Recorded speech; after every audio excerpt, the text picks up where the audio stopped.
السلام علیکم ورحمۃ اللہ. اذان دے دیں.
أشهد أن لا إله إلا الله وحده لا شريك له وأشهد أن محمدا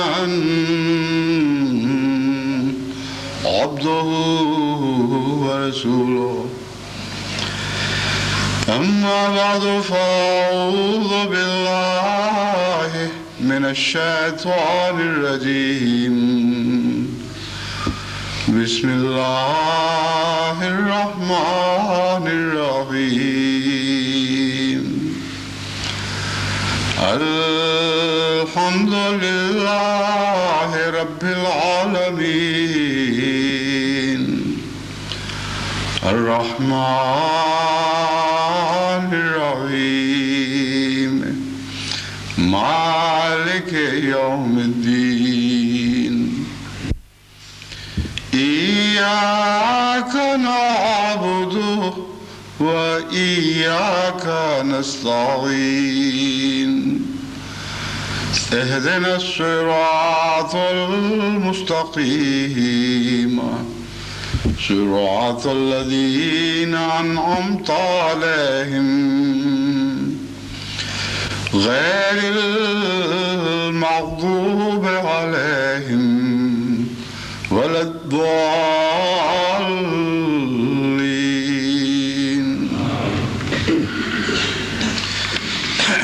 سنت سے ثابت ہے. Huzur says that it is proved from the practice of the Holy Prophet sallallahu alaihi wasallam that during the Ramadan to important during the خدا کی راہ میں خرچ کرنے اور ضرورت مندوں پر شفقت کرنے میں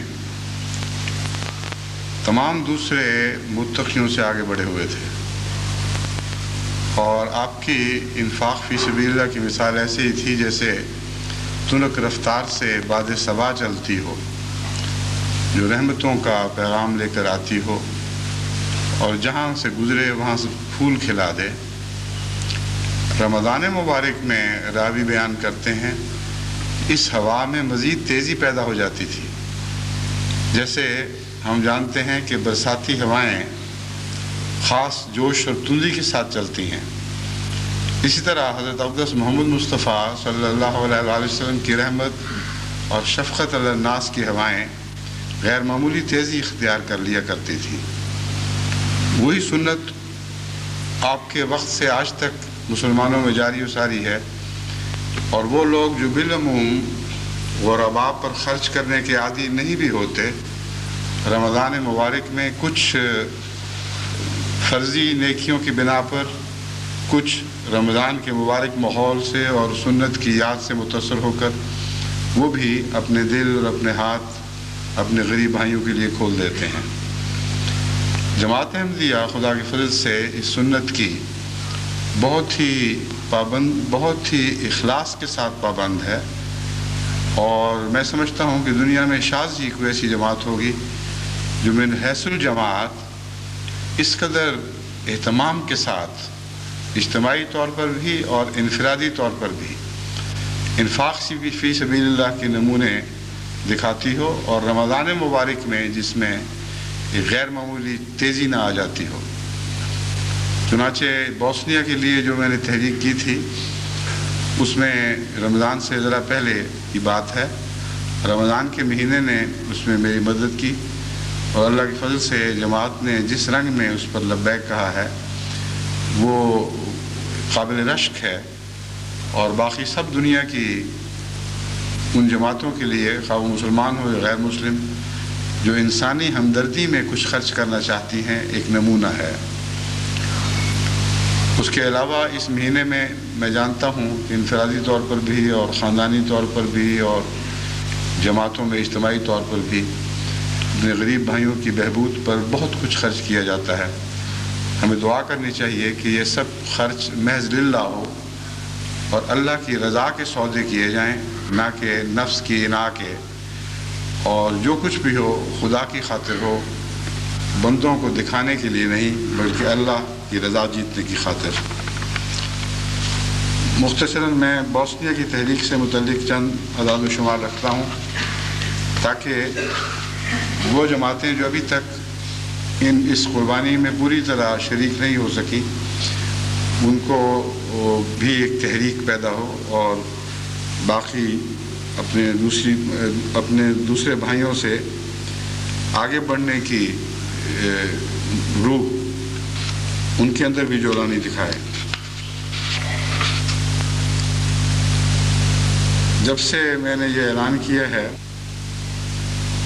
this announcement that the well-to-do people to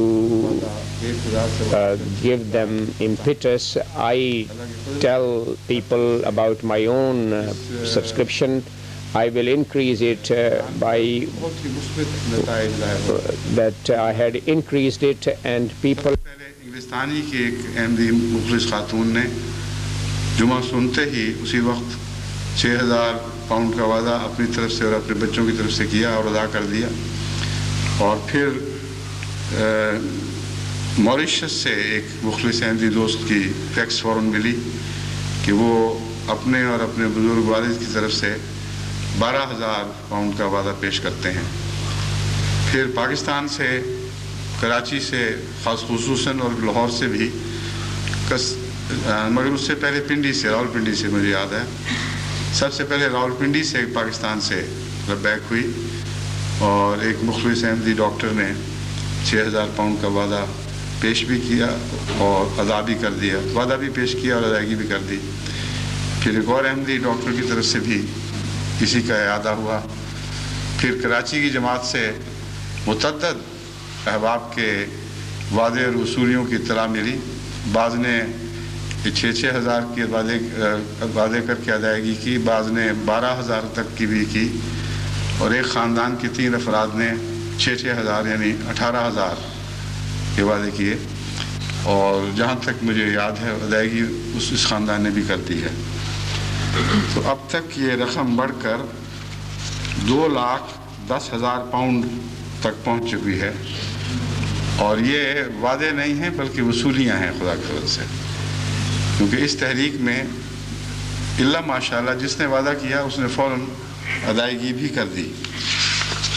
تو یہ جو فہرست ہے انفرادی جنہوں نے 6,000 یا بعض نے 12,000 کسی نے 10,000 وعدے کیے ہیں، یہ اس کی تعداد 14 بن جاتی ہے، اور وہ جماعتیں جنہوں نے 6,000 کے مجموعی وعدے یا ادائیگیاں کی ہیں ان کی تعداد سر دست 5 ہے۔ جیسا کہ میں نے بیان کیا ہے پاکستان میں تو انفرادی طور پر وعدہ کرنے والوں کی بھاری تعداد ہے، 4 بیرون پاکستان سے ہیں اور 10 پاکستان سے، لیکن جماعتی لحاظ سے بھی خدا کے فضل سے پاکستان کا وعدہ بہت آگے نکل چکا ہے۔ جن جماعتوں نے 6,000 یا اس کے لگ بھگ ادا کرنے کی توفیق پائی ہے ان میں کینیڈا کی طرف سے 10,000 مل چکا ہے، نہ 10,000 کا وعدہ تھا، 6,022 کی ادائیگی ہو چکی ہے۔ امریکہ کی طرف سے 6,737 کی، بنگلہ دیش کی طرف سے 6,195، سوئٹزرلینڈ کی طرف سے 6,000 اور جاپان کی طرف سے 6,000۔ دنیا کی جماعتوں میں فہرست اولیت کے اعتبار سے یعنی آگے بڑھنے کے اعتبار سے ساری تو میں پیش نہیں کر سکتا، لیکن چند ایک نام دعا کی تحریک کی خاطر پیش کرتا ہوں۔ پاکستان کی طرف سے اب تک 62,692 پاؤنڈ کی ادائیگی ہو چکی ہے، اور برطانیہ کی طرف سے 45,297۔ اس میں سے بہت بڑی رقم وہ ہے جو احباب اور خواتین نے خود مجھے دی اور میری وساطت سے آگے مرکز میں پہنچی ہے، لیکن اس میں وہ زیور شامل نہیں ہیں جو خواتین پیش کر رہی ہیں۔ اور مجھے یاد ہے جس طرح پہلی تحریک پہ یہاں خواتین نے حیرت انگیز نمونہ دکھایا تھا زیور پیش کرنے کا، وہی نظارے اس سے ملتے جلتے اب پھر دکھائی دینے لگے ہیں۔ امریکہ جرمنی کی باری اس کے بعد ہے، ان کی طرف سے 44,758 پاؤنڈ کی ادائیگی ہو چکی ہے، اور جیسا کہ میں نے بیان کیا ہے کینیڈا، امریکہ، سوئٹزرلینڈ وغیرہ ان سب کی باری بات میں آتی ہے۔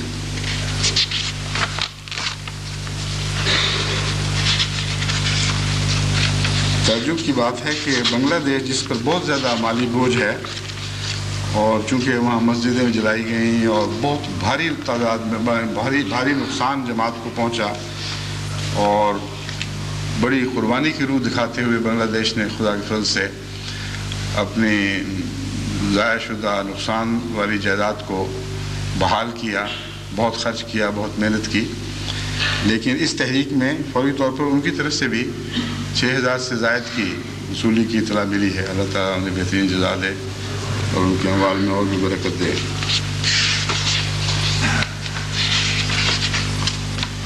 زیوروں کا پیش کرنا خدا کے فضل سے ایک اپنا اثر رکھتا ہے، اور جب کوئی خاتون عموماً خواتین کو زیوروں سے بہت پیار ہوتا ہے، بڑی محنت سے بڑے شوق سے بناتی ہیں، جب کوئی خاتون اپنا زیور پیش کرتی ہیں تو دل پر جو اس کا اثر ہے وہ ایک خاص اثر ہے، لیکن میں سمجھتا ہوں سب سے زیادہ اثر پیش کرنے والے کے دل پر ہوتا ہے۔ لن تنالوا البر حتی تنفقوا مما تحبون، قرآن کریم فرماتا ہے تم نیکی کو پا نہیں سکتے جب تک وہ چیز خرچ نہ کرو جس سے تمہیں محبت ہو، کیونکہ خدا کی محبت کی خاطر خرچ کرتے ہو، اور اگر محبوب چیز پیش نہیں کرو گے تو کیا پتہ کہ تمہیں خدا سے کیسی محبت ہے۔ تو نیکی کی ایسی پیاری تعریف فرما دی جو میرے علم کے مطابق کسی اور مذہب میں نہیں ملتی، کہ نیکی ہے ہی وہی کہ کہ خدا کی راہ میں وہ پیش کرو جس سے تمہیں محبت ہو۔ تو عورتوں کے متعلق ہم جانتے ہیں کہ انسانی تعلقات کے بعد زیور سے محبت رکھتی ہیں، اور اس کا ایک کسی قوم سے تعلق نہیں، سب دنیا میں ایک ہی حال ہے۔ ان کا زیور پیش کرنا لازماً زیور سے بہت بڑی ہوئی محبت کے نتیجے میں ہو سکتا ہے۔ بس جب وہ زیور پیش کرتی ہیں تو خواہ تھوڑا ہو یا زائد ہو، خالصتاً اللہ کی محبت میں ایسا کرتی ہیں، اور اس کے نتیجے میں ان کے دلوں میں جو پاک تبدیلی پیدا ہوتی ہے اس کی کوئی قیمت نہیں، کوئی مول نہیں ڈالا جا سکتا۔ ایسا زیور پیش کرنے والیاں ایسی لذت محسوس کرتی ہیں کہ پھر بعد میں پچھتاتی نہیں ہیں کہ ہم نے کیوں پیش کر دیا، بعد میں یہ تمنا رکھتی ہیں کہ کاش دوبارہ ہو تو پھر پیش کریں۔ چنانچہ اس کی ایک مثال میں ایک انگلش لنڈن کی ایک خاتون کے خط سے پیش کرتا ہوں۔ وہ لکھتی ہیں، 2 ماہ قبل مجھے تحفہ میں زیورات 10 چوڑیاں، اس کے علاوہ ایک سیٹ ملے تھے جو بھجوا رہی ہوں۔ اس سے قبل بھی عاجزہ اپنا سارا زیور کسی تحریک میں دے چکی ہے۔ خدا کا احسان ہے، اس نے پھر مجھے یہ زیور دیا اور پھر مجھے اس قربانی کی توفیق عطا فرمائی۔ اس زیور کو ضرور قبول فرمائیں، عاجزہ کا شکریہ۔ تو اس جذبے سے جماعت احمدیہ کی خواتین اللہ کی راہ میں قربانیاں پیش کر رہی ہیں، اور چونکہ رمضان کے 2 مہینے میں خصوصیت سے یہ قربانیاں پیش کی جا رہی ہیں، اس سے میں سمجھتا ہوں کہ انشاءاللہ رمضان کی برکتوں میں سے بھی یہ قربانی پیش کرنے والے بہت زیادہ حصہ پائیں گے۔ اب میں رمضان مبارک سے متعلق بعض دوسری نصائح آپ کے سامنے رکھنا چاہتا ہوں۔ یہ سلسلہ چل رہا تھا کہ رمضان کی برکات کیا ہیں، رمضان سے کیا فوائد وابستہ ہیں، کس طرح انسان کو اس سے زیادہ استفادہ کرنا چاہیے۔ اس ضمن میں چند احادیث نبویہ آپ کے سامنے تشریحات کے ساتھ رکھتا ہوں۔ حضرت امام بخاری کتاب الصوم باب حل یقال رمضان اور شہر رمضان، اس باب میں بیان کرتے ہیں کہ حضرت ابو ہریرہ سے روایت ہے کہ حضرت صلی اللہ علیہ وسلم نے فرمایا، جب رمضان کا مہینہ آتا ہے تو جنت کے دروازے کھول دیے جاتے ہیں اور دوزخ کے دروازے بند کر دیے جاتے ہیں۔ یہاں ترجمہ کرنے والے نے غالباً غلط ترجمہ کیا ہے۔ حضرت صلی اللہ علیہ وسلم نے یہ نہیں فرمایا جب رمضان کا مہینہ آتا ہے، یہی تو بحث امام بخاری نے اٹھائی تھی کہ رمضان کو رمضان کہا جائے یا رمضان کا مہینہ کہا جائے۔ اس بحث کے حل کے طور پر یہ حدیث لے کے آئے ہیں، اور جس کے الفاظ یہ ہیں، اذا جاؤ رمضان ہو فتحت ابواب الجنت، کہ جب رمضان آ جائے تو پھر جنت کے دروازے کھولے جاتے ہیں۔ یعنی حضرت رسول اکرم صلی اللہ علیہ وآلہ وسلم ہم اسے لازماً رمضان کا مہینہ نہیں کہا کرتے تھے، بلکہ رمضان نام ہی اس مہینے کا ہے۔ بہرحال مراد یہ ہے کہ ان کو تو اس بات سے غرض تھی اس وقت امام بخاری کو کہ یہ ثابت کریں کہ رمضان کہنا، اکیلا رمضان کہنا درست ہے یا غلط، یا رمضان کا مہینہ کہنا ضروری ہے۔ لیکن جو بات اس حدیث میں ہے وہ اس سے بہت زیادہ قیمتی ہے کہ ہم رمضان کو رمضان کہیں یا رمضان کا مہینہ کہیں۔ حضرت صلی اللہ علیہ وسلم فرماتے ہیں کہ رمضان میں جنت کے دروازے کھول دیے جاتے ہیں اور دوزخ کے دروازے بند کر دیے جاتے ہیں، اور شیطان کو جکڑ دیا جاتا ہے۔ اب جہاں تک بوسنیا پہ ظلم کرنے والے شیطانوں کا تعلق ہے، وہ تو جکڑے نہیں گئے۔ جہاں تک دنیا کے مشرقی اور مغربی ممالک میں خدا تعالیٰ کی سے بغاوت ہو رہی ہے، اللہ تعالیٰ کے فرمودات سے اور انسانی قدروں سے بغاوت ہو رہی ہے، اور ہر جگہ انسانیت کے نام پر بہیمیت کے کھیل کھیل رہی ہے، اس میں تو کوئی کمی آتی دکھائی نہیں دے رہی۔ خود مسلمان ممالک میں بھی ہر شخص نہ روزے رکھتا ہے، نہ روزے کے دوران روزے کے حقوق ادا کرتا ہے، نہ روزے کے بعد روزے کے حقوق ادا کرتا ہے۔ بعض ممالک میں رواج یہ ہے کہ کہ ساری رات گانے کی مجالس رکھتی ہیں، ناچ گانا ہوتا ہے اور خوب عیش و عشرت کے نظارے دکھائی دیتے ہیں، اور پھر سحری کے وقت کچھ کھا کر تو روزہ شروع کر دیا جاتا ہے۔ تو یہ تو شیطان کی قید کے کوئی نمونے نہیں ہیں۔ پھر حضرت اقدس محمد رسول اللہ صلی اللہ علیہ وآلہ وسلم کی کیا مراد ہے کہ شیطان قید کر دیا جاتا ہے اور جہنم کے دروازے بند اور جنت کے دروازے کھول دیے جاتے ہیں؟ میں سمجھتا ہوں اور ظاہر بات ہے کہ یہی معنی ہے کہ مراد یہ ہے کہ ہر وہ شخص جو رمضان سے فائدہ اٹھائے اور اٹھانا چاہے، اس کے لیے خدا تعالیٰ یہ سامان فرماتا ہے، اس کی غیر معمولی مدد فرماتا ہے۔ عام حالات میں نیکی بدی سے بچنے کی اتنی توفیق نہیں مل سکتی جتنی رمضان کے مہینے میں مل سکتی ہے۔ کم سے کم 24 گھنٹے میں سے آدھا دن تو باندھا جاتا ہے، اور جب وہ بدیوں سے باندھا جاتا ہے تو حقیقت میں اس کا شیطان باندھا جاتا ہے۔ ہر انسان کے اندر ایک نفس امارہ اور ایک شیطان ہے، جب اس کے ہاتھ بندھ جائیں تو شیطان باندھا گیا، اس کو زنجیریں پہنا دی گئیں، تو انہی زنجیروں کی یاد اس کو روزے کے بعد بھی بدیوں سے باز رکھتی ہے۔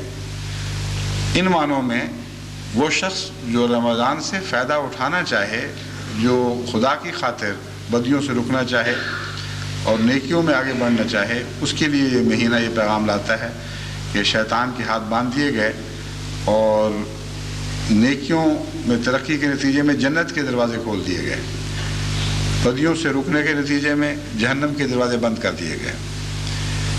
یہ تو اس شخص کے لیے خوشخبری ہے جو فائدہ اٹھانا چاہے، اور جو مسلمان اس مہینے میں سے گزرتا ہے اور نہ اس کا شیطان باندھا جاتا ہے، نہ اس کی جہنم کے دروازے بند ہوتے ہیں، نہ جنت کے دروازے اس کے لیے کھلتے ہیں، اس کے لیے بہت بڑی تنبیہ ہے کہ خدا کی طرف سے بخششوں کا موسم بھی آیا، اصلاح نفس کے حالات پیدا سازگار کیے گئے، اور اس کے باوجود کچھ بدنصیب ایسے ہیں جن کے جہنم کے دروازے اسی طرح کھلے رہ جاتے ہیں اور جن کے شیطان کو ہتھکڑیاں نہیں پہنائی جاتی۔ بس اس میں مسلمانوں کے لیے بہت بڑی نصیحت ہے کہ عام حالات میں بدیاں بری بات تو ضرور ہیں، لیکن رمضان کے مہینے میں بدی اختیار کرنا ایک غیر معمولی برائی اختیار بن جاتی ہے، اور نیکیوں سے محرومی اس مہینے میں عام محرومیوں سے بہت زیادہ بڑھ جاتی ہے۔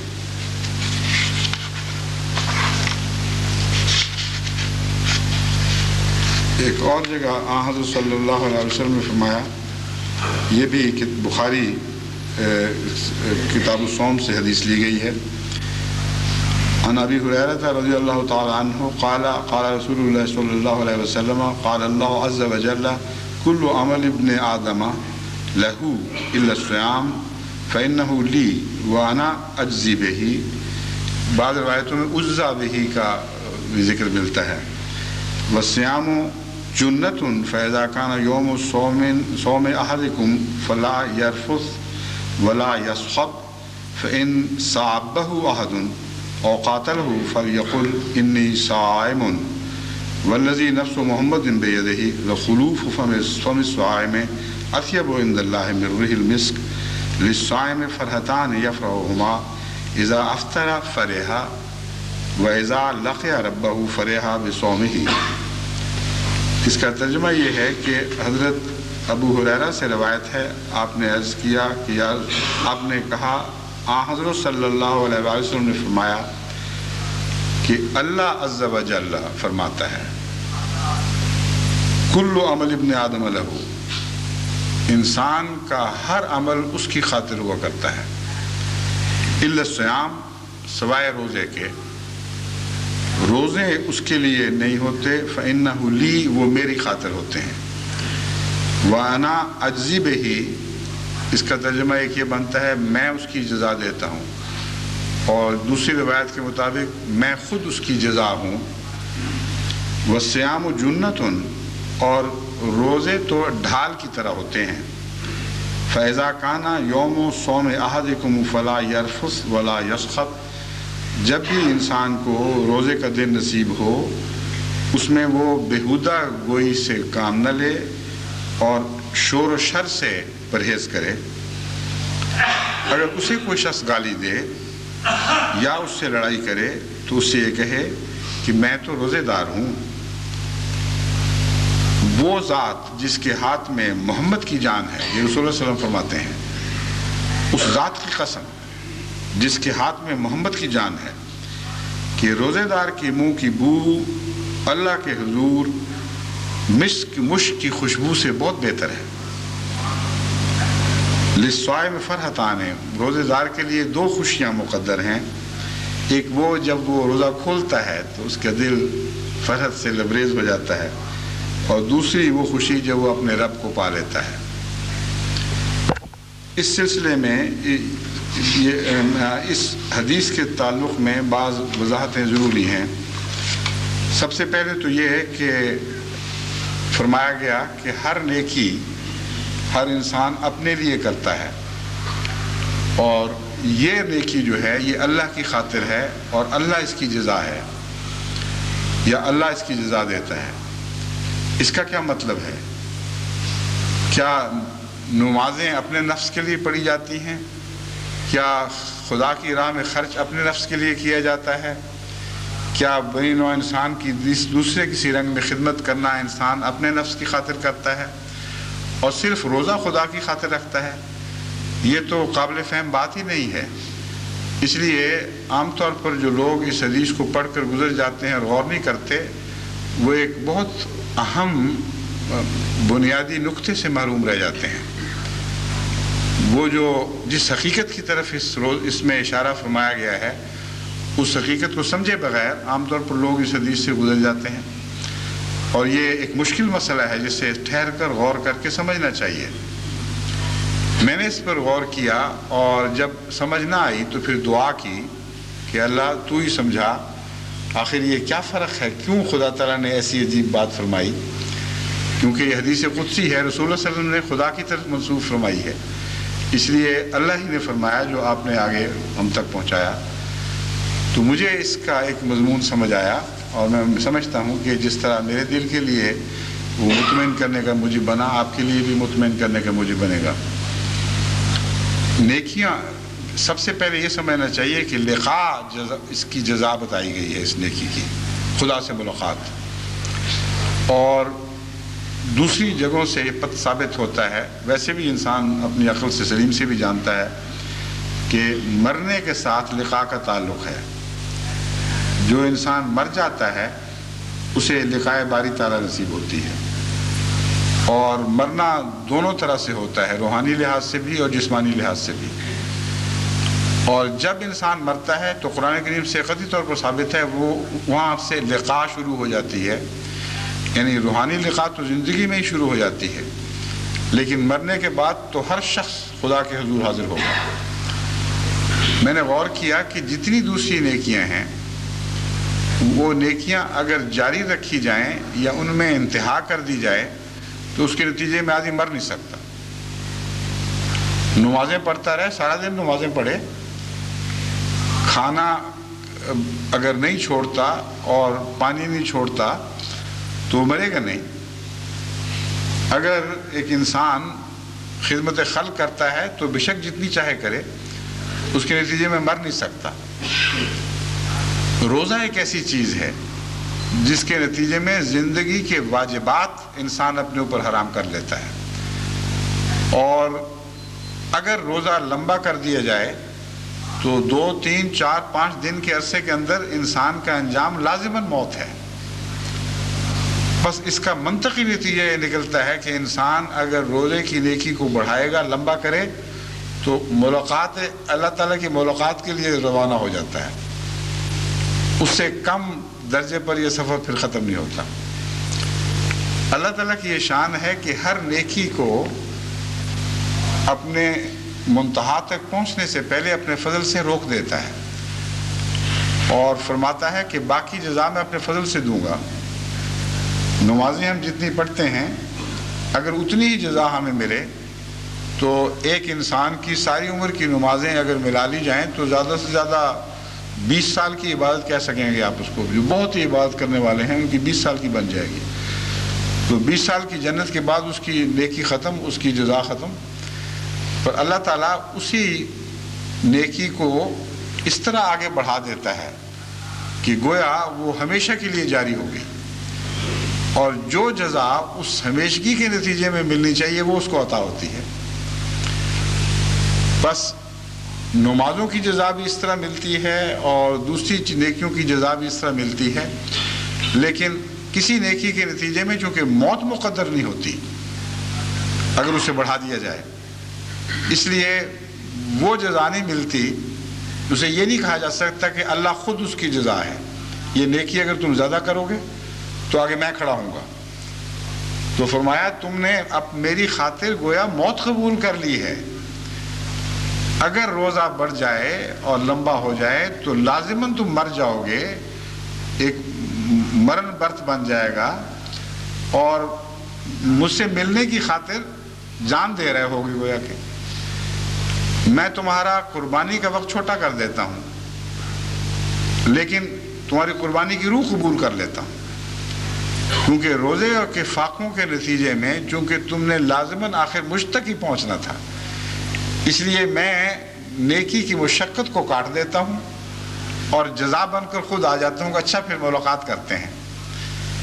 اور یہ ملاقات جو ہے یہ آخرت کے لیے مقدر نہیں ہے، اس دنیا میں ملنی ہونی چاہیے. یہ مضمون ہے جو میں آپ کو سمجھانا چاہتا ہوں، کیونکہ آخرت کی ملاقات تو ہر مرنے والے کی ہونی ہی ہونی ہے. روزے کی جزا خدا خود تب بنتا ہے کہ وہ خود آ کھڑا ہو اور خود ملاقات کے لیے اپنا جلوے انسان پر ظاہر فرمائے. یہی وہ مضمون ہے جس کا اس آیت کریمہ میں ذکر ملتا ہے جو میں نے آپ کے سامنے پہلے تلاوت کی تھی. اذا سالک عبادی انی فانی قریب اجیب دعوت الداعی اذا دعان فلیستجیبوا لی. کہ رمضان کے روزے رکھو گے تو میرا وعدہ ہے کہ میں لقا بنوں، لقا کے لیے آ جاؤں گا. تم اپنی کوشش سے جو بات حاصل نہیں کر سکتے میں اپنے فضل سے تمہیں عطا کر دوں گا. اور رمضان کا آخری مقصد لقاء باری تعالی ہے، یعنی خدا کی راہ میں اس کے ملنے کی خاطر جان گوا بیٹھنا. بین ہی اسی آیت کے مضمون کے مطابق حضرت صلی اللہ علیہ وآلہ وسلم ہمیں خبر دیتے ہیں کہ اللہ تعالیٰ فرماتا ہے اس کی جزا میں خود بنوں گا، کیونکہ اگر یہ نیکی لمبی ہو تو انسان نے مرنا ہی مرنا ہے، اور جو میری خاطر جان دینے پر تیار ہو جائے میں کیوں اس سے ملاقات نہ کروں. بس ہمارے روزوں کی قبولیت کا نشان یہ ہے کہ رمضان مبارک کے اختتام سے پہلے ہم اللہ کے جلووں کے نظارے دیکھیں، قرب الہی کی لذت محسوس کریں، اور کسی نہ کسی رنگ میں لقاء سے لذت یاب ہوں. یہ ضروری نہیں ہے کہ خدا ایک ہی طرح ہر ایک کو دکھائی دے. نبیوں سے بھی خدا کا مختلف معاملہ ہے. جس شان کا جلوہ حضرت محمد رسول اللہ صلی اللہ علیہ وآلہ وسلم کے دل کے عرش پر اترا ہے، ویسا جلوہ تو کسی نبی نے نہیں دیکھا تھا، مگر ہر نبی نے دیکھا تھا، کچھ نہ کچھ تو دیکھا تھا. بغیر لقاء کے نبوت ہو ہی نہیں سکتی. بس یہ ضروری نہیں کہ لقاء ایک ہی طرح کی ہو، مگر کچھ نہ کچھ لقاء ضروری ہے، اور یہ نشان ہوگا اس بات کا عملی ثبوت ہوگا کہ ہمارا رمضان مقبول ہوا. اور اگر ہمیں لقاء باری نصیب نہ ہو تو پھر وہی بات اطلاق پائے گی کہ نہ خدا ہی ملا، نہ وصال صنم، نہ ادھر کے رہے نہ ادھر کے رہے. بس اپنے رمضان کو ضائع نہ کریں. دوسری بات اس حدیث نبوی میں جو فرمائی گئی ہے خاص طور پر قابل غور،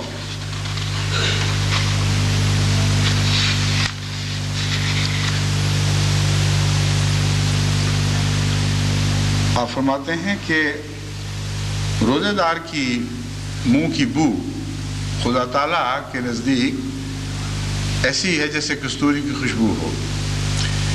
اس بات نے میری ایک اور ذہنی الجھن کا حل کر دیا.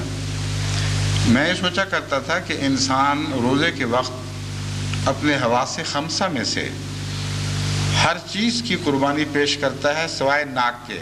قوت ناک سے سانس لیتا ہے, خوشبوئیں سونگھتا ہے, اس سے کوئی پرہیز نہیں, اور باقی سب حواس خمسہ کی قربانیاں. یہ کیا وجہ ہے؟ روزہ تو یہ مفہوم پیش کرتا ہے کہ سب کچھ جسم کا جو کچھ خدا نے عطا کیا سب خدا کی راہ میں کچھ نہ کچھ خرچ ہو رہا ہو. اس حدیث نے یہ مسئلہ حل کر دیا. بدبو سونگھتا ہے اپنی, ایک نفیس طبیعت کے لیے بہت بڑا عذاب ہے. اپنی بھی سونگھتا ہے اور اپنے بھائیوں کی بو بھی سونگھتا ہے. رمضان مبارک میں جو قریب سے بعض دفعہ بے احتیاط لوگ آ کے جب ایک دم بات کرتے ہیں تو منہ سے ایک دم بو کا بھباکا اٹھتا ہے جو روزے کے نتیجے میں پیدا ہو جاتی ہے. ایک معدے کی کچھ خرابی ہوتی ہے. جن لوگوں کو فاقوں کی عادت نہ ہو ان کے معدے میں گیسیں پیدا ہوتی ہیں اور وہ خون میں ملتی ہیں, اور پھر خون کے ذریعے جب لنگز میں سے جس خون گزرتا ہے یعنی پھیپھڑوں میں سے تو سانسوں میں وہ بو آ جاتی ہے, اور کچھ منہ کے اندر ویسے بند رہنے سے بو آ جاتی ہے. تو حضرت صلی اللہ علیہ وآلہ وسلم نے یہ مسئلہ حل فرما دیا کہ تمہاری قوت شامہ بھی اس قربانی میں شامل ہے, اور جب تم روزے کے نتیجے میں اپنی بو کی تنگی محسوس کرتے ہو یا دوسروں کی بوئیں سونگھتے ہو تو یاد رکھو چونکہ یہ خدا کی خاطر ہے اس لیے اللہ کے نزدیک یہ بو مشک کی خوشبو سے بھی زیادہ بہتر ہے. تو رمضان میں روزے میں یاد رکھیں انسان کو جتنی بھی خدا تعالیٰ نے طاقتیں ودیعت فرمائی ہیں, صلاحیتیں عطا فرمائی ہیں, ان سب کی قربانی شامل ہوتی ہے قوت شامہ سمیت.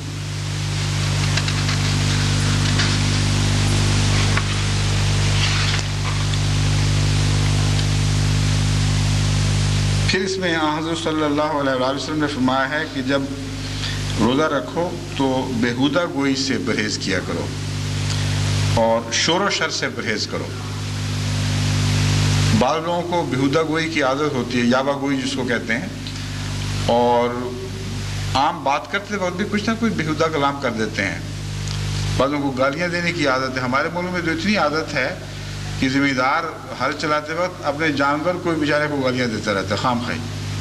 وہ بیل بیچارہ محنت کر رہا ہے, اس کی سوٹیاں کھاتا ہے, ساتھ گندی گالیاں بھی. ایسا لغو طریقہ ہے, یہ شاید ہی دنیا کی کسی قوم میں رواج ہو, مگر ہماری قوم میں تو خوب پایا جاتا ہے, یعنی پاکستان میں اور ہندوستان میں اور شاید بنگلہ دیش میں بھی پایا جاتا ہو. حضرت صلی اللہ علیہ وآلہ وسلم نے جب فرمایا کہ روزے کے وقت خصوصیت سے توجہ کرو, تمہاری زبان پاک اور صاف رہنی چاہیے, تو مراد یہ نہیں ہے کہ روزہ ختم ہو اور گالیاں شروع ہو جائیں. مراد یہ ہے کہ یہ بھی ایک ورزش کا زمانہ ہے. اس پہلو سے بھی ورزشیں کرو کہ خدا تمہیں پاک اور صاف زبان عطا کرے, اور روزے میں جب تم محنت کرو گے اور اپنے آپ کو روک کے رکھو گے تو انشاءاللہ بات کی زبان بھی پاک اور صاف ہی رہے گی. شور و شر نہ کیا کرو بے وجہ, اور اگر کوئی تمہیں گالی دے تو اس کے جواب میں کہا کرو میں روزے دار ہوں. یہ جو خصوصیت سے نصیحت ہے یہ اس لیے بھی ہے کہ بھوک کے نتیجے میں انسان کے لیے غصہ برداشت کرنا زیادہ مشکل ہو جایا کرتا ہے, اور عام لوگ جو بغیر بھوک کے زبان صحیح رکھتے ہیں وہ بھوک کے وقت بعض دفعہ جلدی وہ بے قابو ہو جاتے ہیں اور کسی ناپسندیدہ بات کو برداشت نہیں کر سکتے. تو یہ میرا بھی ذاتی تجربہ ہے, روکنا پڑتا ہے اپنے آپ کو.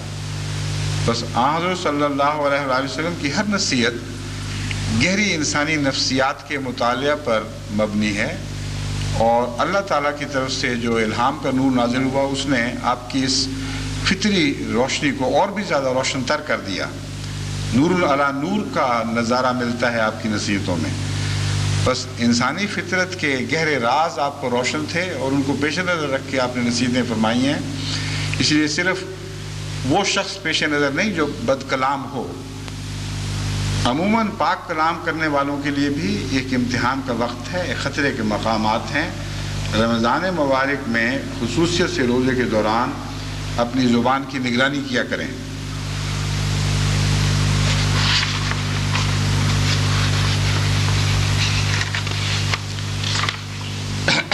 صحیح بخاری کتاب صوم سے ایک اور حدیث پیش کرتا ہوں. حضرت سہل سے روایت ہے، فرمایا حضرت صلی اللہ علیہ وآلہ وسلم نے فرمایا جنت میں ایک دروازہ ہے جس کو ریان کہتے ہیں. قیامت کے دن روزے دار اس سے داخل ہوں گے اور ان کے سوا کوئی اس میں سے داخل نہیں ہوگا. پوچھا جائے گا کہ روزے دار کہاں ہیں؟ تو وہ کھڑے ہو جائیں گے، ان کے سوا کوئی اس میں سے داخل نہیں ہوگا، اور جب وہ داخل ہو جائیں گے تو بند کر دیا جائے گا اور پھر کوئی اس سے داخل نہیں ہوگا. ریان لفظ جو ہے اس میں اس بات کی کنجی ہے کہ وہ کیا ثواب ان کو خصوصیت سے دیا جائے گا، کیوں ان کے لیے ایک علیحدہ دروازہ مقرر ہے.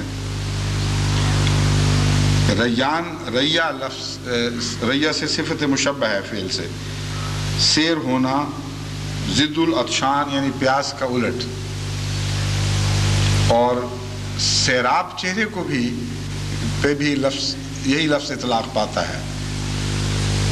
چونکہ انسان خدا کی خاطر بھوک کے نتیجے میں کمزوری محسوس کرتا ہے، پانی نہ پینے کے نتیجے میں ایک عطشان کی کیفیت، پیاس کی ایک کیفیت بھڑک اٹھتی ہے بعض دفعہ، اور اتنی سخت ہو جاتی ہے کہ انسان جس نے گرمیوں میں روزے رکھے ہیں اس کو بھی پتہ ہے کہ کس قدر وہ ایک کرب میں مبتلا ہوتا ہے.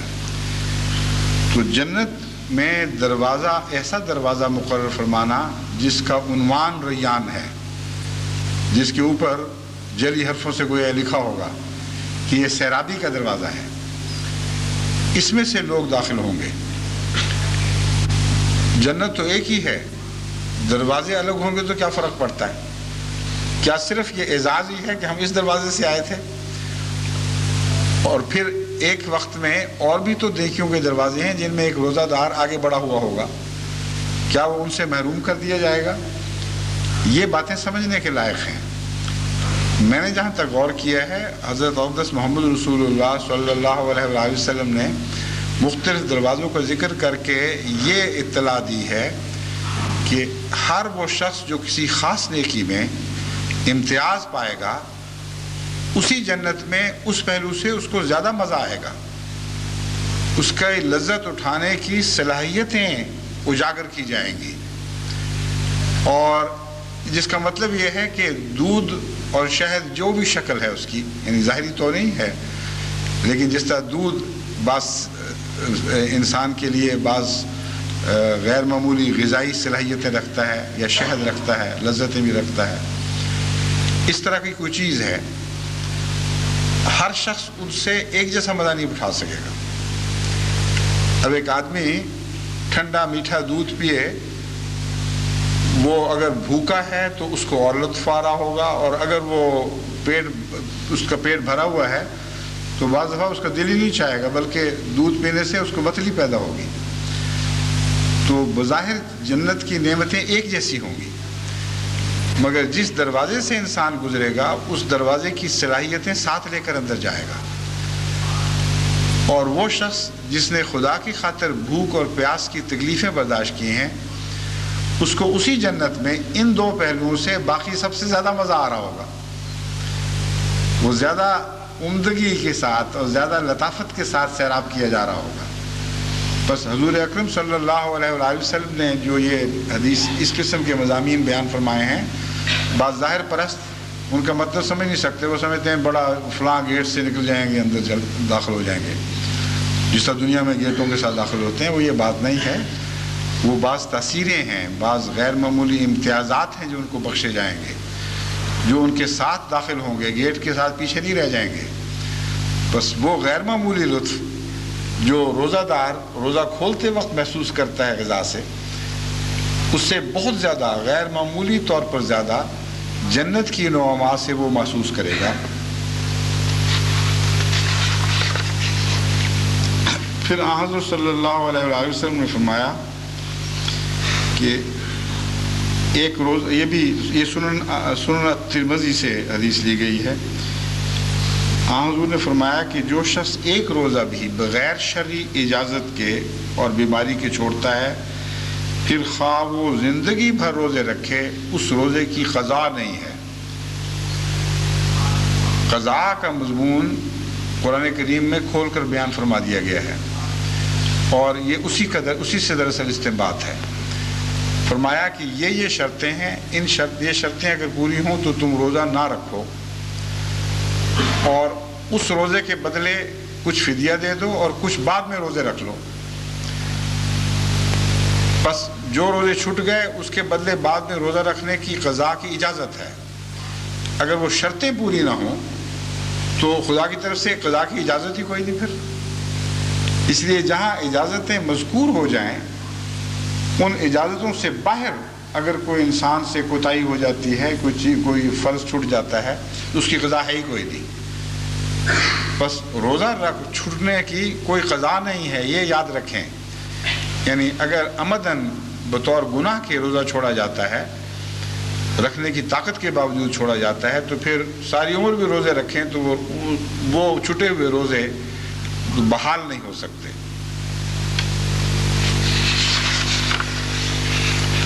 سنن ابن ماجہ سے یہ حدیث لی گئی ہے، اس میں حضرت ابو ہریرہ رضی اللہ تعالیٰ عنہ سے روایت ہے کہ آن حضرت صلی اللہ علیہ وآلہ وسلم نے فرمایا، ہر چیز کی زکوٰۃ ہوتی ہے، اور جسم کی زکوٰۃ روزہ ہے۔ روزے تو آدھا صبر ہیں۔ اس حدیث کا جہاں تک پہلے نصف کا تعلق ہے، یہ بات تو ہر انسان عام طور پر سمجھ لیتا ہے، سمجھنا آسان ہے کہ جسم کی زکوٰۃ روزے میں نکلتی ہے۔ انسان، جیسا کہ میں نے بیان کیا، انسانی جسم کو جتنی صلاحیتیں خدا نے عطا فرمائی ہیں، ان سب میں سے وہ کچھ خدا کی خاطر مشقت برداشت کرتا ہے، اور ان سب پر اس مشقت کا اثر پڑتا ہے۔ کوئی بھی حواس خمسہ میں سے ایسے نہیں ہیں جن کو خدا کی راہ میں قربانی نہ پیش کرنی ہو۔ بس یہ گویا جسم کی زکوٰۃ نکل رہی ہے، اور زکوٰۃ نکلنے کا جو مفہوم ہے اس کو سمجھنا چاہیے۔ زکوٰۃ کے متعلق قرآن کریم فرماتا ہے کہ زکوٰۃ کم کرنے کے لیے نہیں ہے بلکہ بڑھانے کے لیے ہے، اور ان لوگوں پر ناراضگی کا اظہار فرمایا ہے جو یہ کہتے ہیں کہ زکوٰۃ سے مال کم ہوتے ہیں اور سود سے بڑھتے ہیں۔ اللہ تعالیٰ فرماتا ہے سود سے کم ہوتے ہیں اور زکوٰۃ سے بڑھتے ہیں۔ یہ وہ مضمون ہے جس کی طرف اشارہ ہے۔ بس وہ انسان جو یہ چاہتا ہے کہ اس کے جسم پہلے سے زیادہ صحت مند ہو جائے، جب وہ خدا کی خاطر اپنے جسم کی ہر طاقت کی قربانی پیش کرتا ہے، تو حضرت محمد رسول اللہ صلی اللہ علیہ وآلہ وسلم کا وعدہ ہے کہ وہ زکوٰۃ شمار ہوگی، اور زکوٰۃ کے نتیجے میں اسی قسم کی چیزوں میں برکت پڑنے کا خدا کا وعدہ قرآن کریم میں موجود ہے۔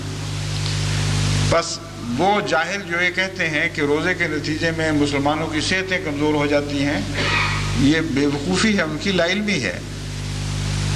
وہ سود خوری نظام کے عادی یہی سمجھتے ہیں کہ زکوٰۃ کے پیسے سے بھی کمزوری آتی ہے مال میں، اور زکوٰۃ کے جسمانی خرچ سے بھی جسم میں کمزوری آتی ہے، اور قرآن کریم فرماتا ہے اس کے برعکس صورتحال ہے۔ اور جہاں تک انسانی تجربہ ہے، میں اپنے تجربے سے کہہ سکتا ہوں کہ اگر ہر مہینے رمضان کے روزے فرض نہ ہوتے تو پتہ نہیں اب تک ہم زندہ بھی ہوتے کہ نہ، صحت کا کیا حال ہونا تھا، کن کن مصیبتوں میں مبتلا ہوتے۔ رمضان تو تمام کھوئی ہوئی طاقتوں کو بحال کر جاتا ہے، جسم کو ایک نئی جان بخش دیتا ہے۔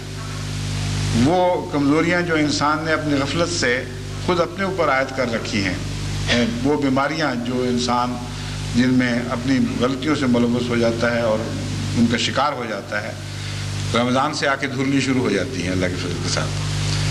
بس جو عورتیں سمجھتی ہیں کہ ہمارے بچوں کی صحت کمزور ہو جائے گی، روزے نہ رکھوائے جائیں، جو لوگ کہتے ہیں ان غیر ملکوں میں، غیر ممالک، غیر اسلامی ملکوں میں کہ نوجوانی کی عمر میں روزہ رکھنا مضر ہے، بالکل جھوٹ ہے۔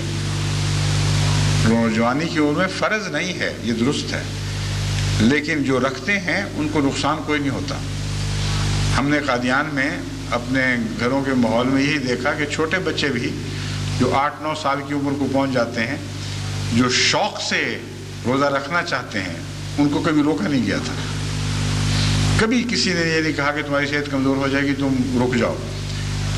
ہاں اگر کوئی زیادہ ہی جوش دکھائے اور کہے کہ میرے سارے مہینے کے رکھنے ہیں تو اسے پیار سے سمجھایا جاتا تھا کہ نہ کرو. اس کی وجہ بڑی یہ تھی کہ بعض دفعہ کچی عمر میں زیادہ نیکی کرنے سے نیکی سے انسان متنفر ہو جاتا ہے. وہاں بھی صحت کی خرابی کا خطرہ نہیں تھا، غالباً یہ وجہ ہوتی تھی کہ بچہ کہیں زیادہ جوش میں نیکی کر کے آئندہ نیکیوں سے نہ جائے کہیں، اور اس کے دل میں ایک نیکیوں کے خلاف ایک قسم کی بے رغبتی نہ پیدا ہو جائے. بہرحال ہم نے بچپن میں رکھے ہوئے ہیں، 7-8 سال کی عمر سے شروع میں 2-3، پھر 7-8، پھر بلوغت سے پہلے 15-20 تک پہنچ جایا کرتے تھے. اور بلوغت کے بعد خدا کے فضل سے جہاں تک مجھے یاد ہے روزے رکھنے کی توفیق ملی، سختیوں میں بھی، نرمیوں میں بھی، چھوٹے دنوں میں بھی، زیادہ دنوں میں بھی، لیکن کوئی ایسا نقصان مجھے یاد نہیں جس نے ہمیشہ کے لیے صحت پر برا اثر چھوڑا ہو. شاید ربوہ کے ابتدائی سالوں میں جب بنا تھا، جو گرمیاں وہاں پڑی تھیں ان کے نتیجے میں ہم کہہ سکتے ہیں کچھ نقصان ہوتا تھا، مگر وہ اس طرح کہ شدید گرمی تھی اور 124 درجے تک ٹیمپریچر صبح شام ٹھہر ہی جایا کرتا تھا، اور بجلی نہیں تھی، کوئی پنکھا نہیں تھا. تو نقصان جو پہنچتا تھا وہ اس طرح پہنچتا تھا کہ بعض لوگ چادریں بھگو کر ان میں لپٹ کے وقت گزارتے تھے اور اس سے اعصاب پر برا اثر پڑتا تھا. بس وہ براہ راست گرمی کی سختی کے نتیجے میں نہیں بلکہ گرمی کے غلط علاج کے نتیجے میں ہوتا تھا. تو میں اس لیے وضاحت کر رہا ہوں کہ بعض لوگ جنہوں نے وہ تجربے کیے ہیں وہ شاید کہہ دیں کہ نہیں فلاں وقت تو ہمیں نقصان پہنچا تھا مگر اپنی غلطی کی وجہ سے. عام طریق پر جو روزہ رکھا جائے، اس کی سختی برداشت کی جائے، اس کا دائمی نقصان نہیں ہوا کرتا سوائے اس کے کہ بیمار رکھ لے. ایک چیز اور بڑی دلچسپ اس حدیث میں بیان ہوئی ہے، وہ ہے روزے تو آدھا صبر ہوتے ہیں. میں نے اس پر بڑا غور کیا کہ اللہ نے یہ آدھا صبر کیا مطلب، پورا صبر کیوں نہیں؟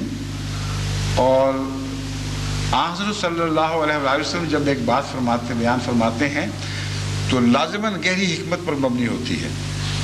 تو اس حکمت سے ہمیں بھی کچھ نعمت، اس حکمت کی کچھ نعمت ہمیں بھی عطا فرما دے، سمجھا دے یہ کیا قصہ ہے. تو 2 باتیں میری سمجھ میں آئیں. ایک یہ کہ رمضان خواہ گرمیوں کے ہوں یا سردیوں کے ہوں، کہیں روزے چھوٹے ہوتے ہیں کہیں بڑے ہوتے ہیں، لیکن پورا دور جو گرمیوں سردیوں کا گزرتا ہے اس کی اوسط نصف دن ہی بنتی ہے. بعض دفعہ شمالی حصے قطب میں کی قریب جائیں بعض دفعہ تو روزے چھوٹے ہونے شروع ہو جاتے ہیں، لیکن اگر وہیں سال گزارا جائے تو آگے بڑے روزے بھی پھر وہیں آ جائیں گے. اور دنیا میں کوئی بھی خطہ ایسا نہیں جہاں کہ روزے رکھنے والوں کی آخری اوسط نصف نہ بن جائے. بس روزے کبھی چھوٹے کبھی بڑے، لیکن اوسطاً نصف روزہ ہی بنتا ہے، یعنی 24 گھنٹے کا نصف روزے میں کٹتا ہے. تو اس لحاظ سے اسے نصف صبر کہنا بہت ہی عمدہ مبنی بر حکمت بات ہے. لیکن ایک اور معنی بھی اس کے مجھے یہ سمجھ آئے کہ صبر 2 قسم کے ہوتے ہیں.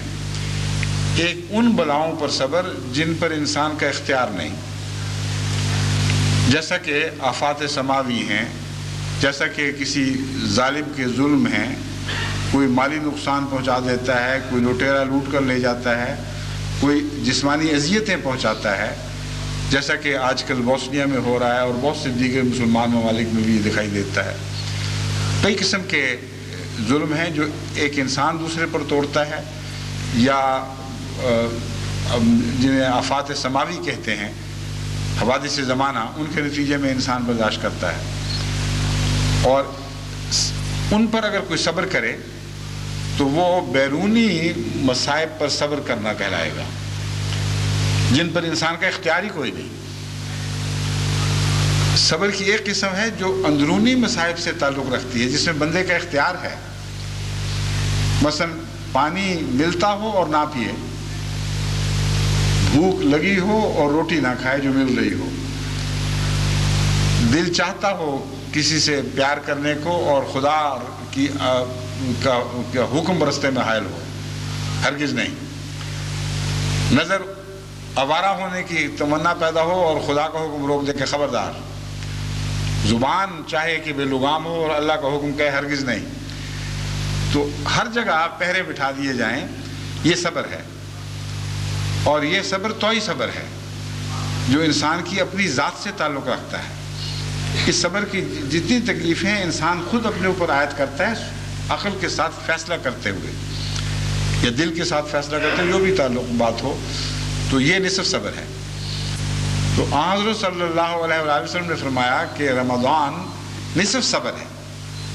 اب دیکھیں ہمارے آقا و مولا حضرت محمد رسول اللہ علیہ وسلم کی باتیں کتنی گہری ہوتی تھی۔ میں تو جب حدیثیں پڑھتا ہوں تو حیران رہ جاتا ہوں۔ اگر تو آپ اوپر سے گزر جائیں آرام سے تو ان حدیثوں کا حسن ویسے بھی دکھائی دیتا ہے، ہر بات پیاری ہے، لیکن وہاں اگر ٹھہر جائیں اور حدیثوں کی ان کی مضمون میں اتریں نیچے تو ایک اور معانی کا جہان دکھائی دیتا ہے۔ جیسا کہ اللہ کی کائنات میں بڑی وسعتیں ہیں، ایک سطحی نظارہ ہے جس سے انسان لطف اندوز ہوتا ہے، ایک سائنٹیفک نظارہ ہے جب ایک سائنسدان ایک جگہ پہنچ کر اس کی کنوں تک پہنچنے کی کوشش کرتا ہے۔ اگر تیل کے آثار عام عقل انسان کو دکھائی نہیں دیتے، ایک سائنسدان کو دکھائی دیتے ہیں، وہ کھدائی کرتا ہے، نیچے پہنچتا ہے اور اسے تیل کے چشمے مل جاتے ہیں۔ اور حضرت محمد رسول اللہ صلی اللہ علیہ وآلہ وسلم بھی خدا کی تخلیق کا ایک شاہکار تھے، اور ایسا عظیم شاہکار ہے کہ جہاں تفسر کبھی بھی آپ کو مایوس نہیں کرے گا۔ میں نے تو جب بھی احادیث نبوی پر غور کیا ہے، مجھے بہت ہی پیارے حکمت اور عقل کے موتی اس میں چھپے ہوئے دکھائی دیے ہیں، اور یہ بات حضرت محمد رسول اللہ صلی اللہ علیہ وآلہ وسلم کے مزاج کے عین مطابق تھی۔ آپ اپنی نیکیوں کو خود ظاہر کر کے دکھاتے نہیں تھے، اور جو حکمت آپ کو اللہ تعالیٰ نے عطا فرمائی اس کا ذکر تو فرمایا ہے، لیکن نمایاں کر کے اٹھا کر دکھایا نہیں کہ دیکھو میں کیسی عقل کی باتیں کر رہا ہوں، بلکہ وہ مضامین ہیں جو از خود بہتے چلے جا رہے ہیں، اور بنی نوع انسان پر چھوڑ دیا ہے، جو چاہے فائدہ اٹھائے، جو چاہے نہ اٹھائے۔ اس میں ایک الہی استغنا ملتا ہے، ایک غنا کی شان ہے۔ خدا تعالیٰ نے بھی تو کائنات میں بے شمار فوائد مخفی رکھے ہوئے ہیں، اور بے شمار حکمتوں کے موتی ہیں جو جگہ جگہ خدائی قانون میں چھپے پڑے ہیں، لیکن اگر ایک سرسری مسافر سرسری نظر سے ان پر سے گزر جائے اس کو پتہ ہی نہیں کہ میں کیا دیکھ رہا ہوں، ان کی کنوں کیا ہے۔ اور اگر غور کریں گے تو آپ کو ہر مضمون کے پیچھے ایک اور دلکش مضمون دکھائی دے گا، اس سے نیچے ایک اور دلکش مضمون دکھائی دے گا۔ بس جیسا کہ قرآن خدا تعالیٰ کی تخلیق کا ایک عظیم شاہکار ہے، اسی طرح ہمارے آقا و مولا حضرت محمد مصطفیٰ صلی اللہ علیہ وآلہ وسلم بھی اللہ تعالیٰ کی تخلیق کا ایک عظیم شاہکار ہے، ایک پوری کائنات ہے۔ اللہ تعالیٰ ہمیں توفیق عطا فرمائے کہ خصوصیت سے حضرت صلی اللہ علیہ وآلہ وسلم کے فیض سے اس مہینے میں فیضیاب ہوں۔ وہ ہوا جو چلا کرتی تھی بنی نوع انسان میں خیرات کی خاطر، وہ چلنا بند نہیں ہوئی، وہ آج بھی جاری ہے۔ وہ ہوا رمضان میں تیز تر آج بھی ہوتی ہے۔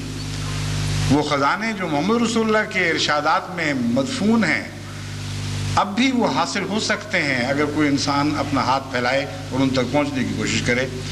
اور اس کا سب سے اہم طریق یہ ہے کہ رمضان مبارک میں خصوصیت سے درود پر سلام بھیجیں، اور مسلمانوں کے لیے دعا کا بھی بہترین طریقہ یہی ہے کہ آل محمد کے حوالے سے مسلمانوں کے لیے دعا کیا کریں۔ میں تو جب بھی خصوصیت سے کہیں عالم اسلام پر دکھ پڑتا ہے تو درود کے حوالے سے دعا کیا کرتا ہوں۔ اے اللہ جیسے بھی ہے تیرے محمد کے غلام ہے، تیرے عاشق محمد رسول اللہ کے سے پیار کرنے والے ہیں، جو کچھ اور بھی ہوں پیار کا دعویٰ رکھتے ہیں۔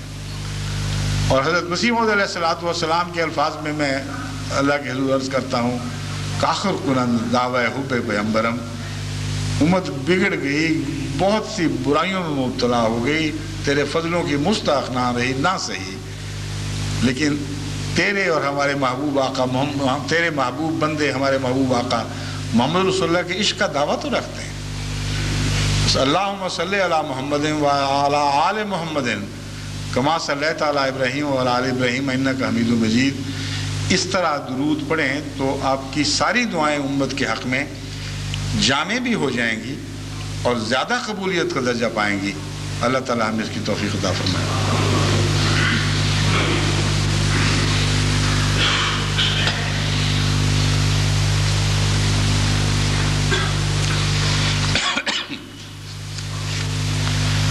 الحمد لله نحمده ونستعينه ونستغفره ونؤمن به ونتوكل عليه ونعوذ بالله من شرور أنفسنا ومن سيئات أعمالنا.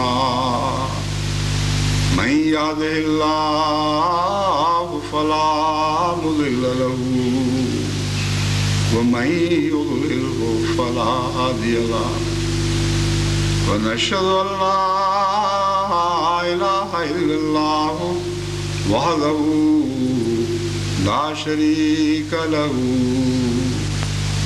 ونشهد أن محمدا عبده ورسوله. عباد الله رحمكم الله إن الله يأمر بالعدل والإحسان وإيتاء ذي القربى وينهى عن الفحشاء والمنكر والبغي يعظكم لعلكم تذكرون. اذكروا الله يذكركم وادعوه يستجب لكم ولذكر الله أكبر.